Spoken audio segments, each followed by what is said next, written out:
Hi everyone, I'm Alex. And I am Evan. And today we're wasting time with Gwent. I got into the Gwent beta. Yeah, so I've not played The Witcher. You have not. But apparently this is the triple triad of The Witcher. Yeah, insofar as it kind of ellipsed the actual game to some extent in in popularity. Yeah. Even though, like, I think everyone's reaction initially was like, why the fuck are we playing Magic the Gathering in The Witcher? I mean, at least it's Magic the Gathering and not just numbers tic-tac-toe. It's really not. Like, oh, is it not? I'm gonna show you a practice game right now against the cool. AI, just so I can explain just how different Gwent is. Yeah. From everything. So. All right. So strength. Some of these computer decks. Oh, it's a monster deck. I'm probably gonna get my ass kicked. So, I'm really bad against these monster decks. Whatever. Like. Huh. All right. So as with most modern card games, Gwent allows you to mulligan up to 3 cards. Cool. The big deal in Gwent is that there's really no card draw. So what you get is kind of what you're stuck with for the duration of the game. Oh, okay. So what is this? A hand of, it looks like 12 cards or 10? 10 cards, I believe. Oh, okay. And I've got some pretty decent cards. Ooh, I've got the combo here. So you've got 10 cards out of a pool of what's your deck? 25, I believe, is the pool. That's actually really interesting because, so essentially you stick a 20, you build a 25 card pool, but you try to build it in such a way that the 10 you get are always a nice range of things. Right. From those, okay. So the basic point of Gwent is to put down cards. Every unit cards always have a value. And see, I've got 4, he's got 7, I've got a total of 4, he's got a total of 21.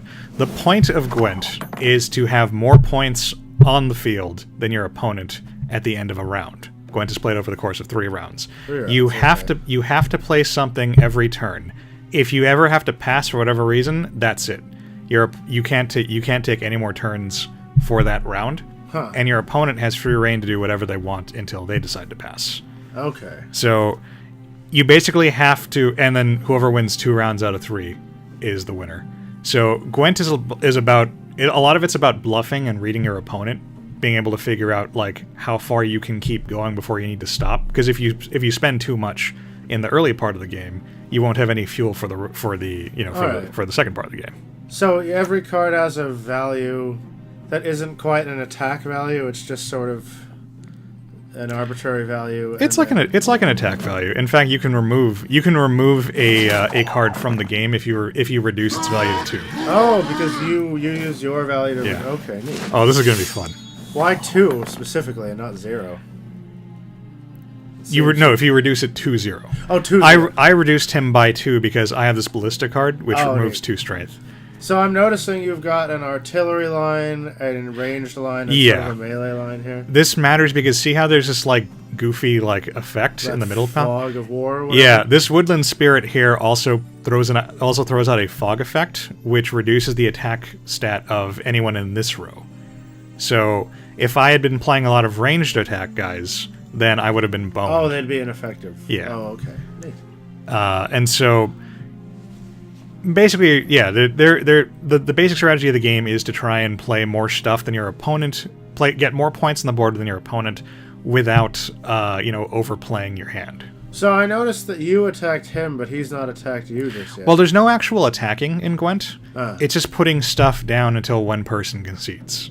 Okay, but you used a sort of an activatable ability to reduce his power. Right. The ballista does that when it comes into play. I'm also going to play this right now, my last rate card, which will remove 3 strength from everything in a whole row. Oh, damn. So. Nice. That's cool. See, for a real player, I would have said he overcommitted to that row. Right. Okay. So then I can also play like this guy here, who adds strength to 2 units.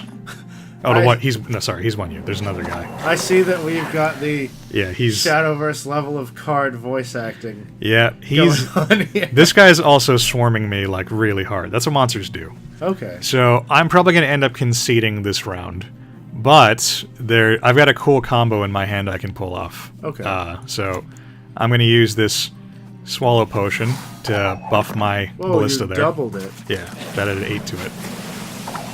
Oh no! He drowned your Yeah, artillery? so that cancels out my that cancels out the buff I gave him, which kind of ruins So what that's I had another planned. effect akin to that woodland spirit. Like, he played some Murloc Long that, live like, drowns Yeah, your back rows. yeah, exactly. Okay. Ah, Oh, there's see, this- another fog thing. ah, Oh, shit. and he's frozen. Yeah, I'm screwed here. All Because right, this is one of the things that people are saying is kind of a balance with the game, that there are cards available to everybody that do weather effects, right. but most people can't really find space for them in their decks. But since monsters get the weather effects for free, built into their cards, I see. It basically means that right now monsters are the only decks using weather effects, and it's kind of a waste of space to put the clear weather card in your deck, because it's very situational. Oh, But also, okay. you can only have three. I think you can only have two or three copies of clear weather in your deck total. So Okay. I haven't found out a way to really beat these monster decks. Huh. Interesting. Yeah. So So because they get free weather, they can basically min-max everything else. yeah. Well, and also come out ahead. also the weather cripples cripples their opponent's units. See, most of his guys are immune to the weather. Is that just a monster's trait? Some of them are. Also, there's these gold cards, which are gold cards are immune to all card effects.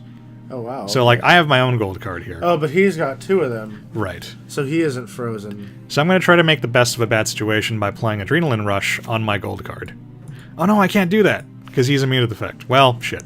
I'm just boned this turn then.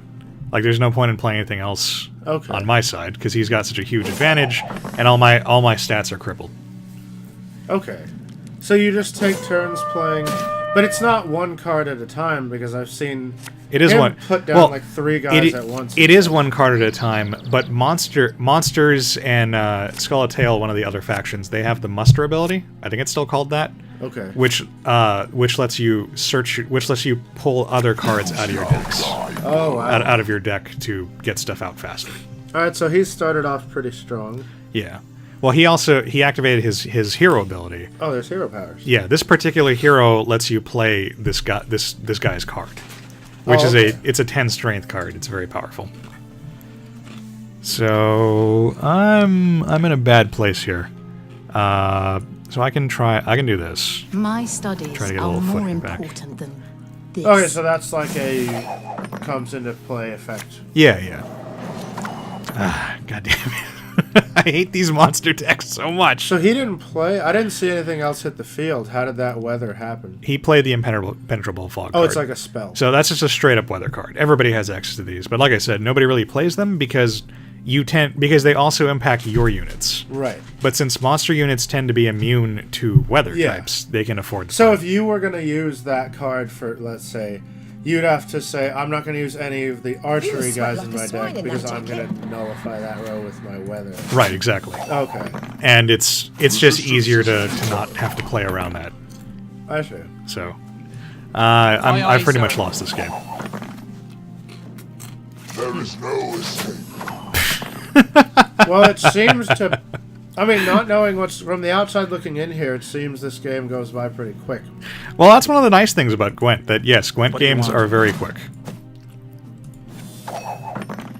And I mean, Resistance. I guess a lot of it is just due to the fact... Really? He had all 3 of them? Fuck you. So wait, what does that guy do? Like, if we highlight him... This He's guy... immune to frost, which Yeah. was the effect in the first round. And he removes 1 strength from an opponent. From a non-gold unit and Yeah. gain 2 strength. If you manage to versus kill the- somebody, which he's done with both of these guys, then yeah, they also get stronger. So Okay. it's extremely annoying. I don't have a whole lot of... I pretty much can't win at this point, because I have no more unit cards. I see. I can do one neat little thing here, where my hero power is I can spawn an exact copy of one of my cards that isn't gold. Okay. So I got this medic card here that I use to bring back a guy from death. So I can copy my medic card, which gives me another 6, and then I can and then his ability activates, and I can bring back another guy. Oh, wow. Okay. So I can drop that guy in the field. I shouldn't. I into shouldn't. the fog, I shouldn't yeah. have dropped him on the fog. And then his ability activates, which gives me more strength, which Oh, I see. brought up my. But then he did that, and I'm just I'm just boned. So I guess the games are quick because, I mean, since you're just taking 10 from your pool and using those, the games would be... Oh, you're only playing 10 cards a game.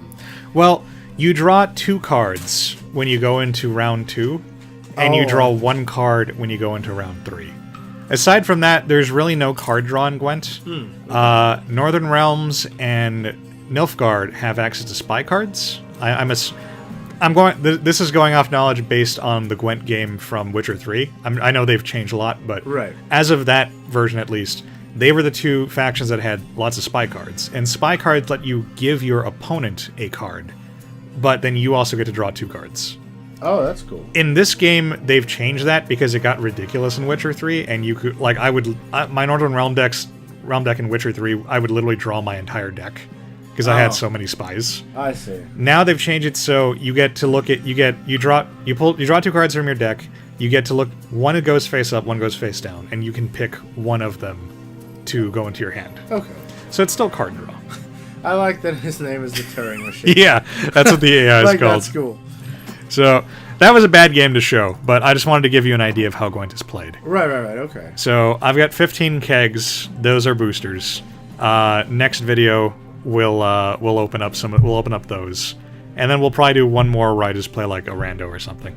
Okay. So Is that really all there is to the gameplay? Because I feel like that's basically it. I feel like there's not. I mean, not to disparage the game or anything, but I feel like there's not a lot to it. Just there is Gwent. Well, there is. It's a lot of reading your opponent and trying to predict what's going to happen. I mean, so it's sort of like poker, where the Browns yeah, itself is short. yeah, But exactly. There's a lot like Okay. behind the scenes that goes on with Gwent, and hopefully I'll be able to show you that when I play an actual match. Okay, well, I'll look forward to some man behind the curtain stuff. Hopefully. In the next. So we'll see you guys in the pack opening video. All right, later on.